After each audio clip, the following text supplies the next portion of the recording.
ஆடி அமாவாசை வருது, தை அமாவாசை வருது, நம்ம தர்ப்பணம் கொடுக்குறோம், முன்னோட நினைச்சு திதி கொடுக்குறோம், தர்ப்பணம் கொடுக்குறோம், அவங்களும் அதை ஏற்றுக்கிறாங்க.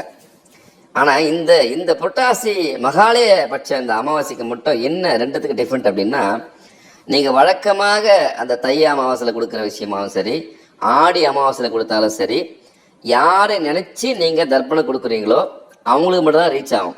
ஃபார் எக்ஸாம்பிள், இப்போ என்னுடைய தந்தைக்கு தாய்க்கு நான் கொடுக்கணும் அப்படின்னா, நான் அவளை நினச்சி கொடுக்கணும்னு வச்சுங்களேன், 1 to 1 அவங்களுக்கு மட்டும்தான் இப்போ ரீச் ஆகும் அந்த தர்ப்பணம். ஆனால் இந்த புரட்டாசி மாதம் இந்த மகாலய பட்சம் வர 21ஆம் தேதி வருது இல்லையா, அன்னைக்கு கொடுக்குற தர்ப்பணம் அப்படின்றது 21 தலைமுறைக்கு போய் சேரும். ரெண்டுத்துக்கு பெரிய வித்தியாசம் இருக்கு பார்த்தீங்களா. அன்னைக்கு சம்பந்தப்பட்ட நபர்களுக்கு மட்டும்தான் அந்த தை அமாவாசையிலும் ஆடி அமாவாசையிலும் தர்ப்பணம் அப்படின்றத விஷயம் அவங்களுக்கு போய் சேரும்.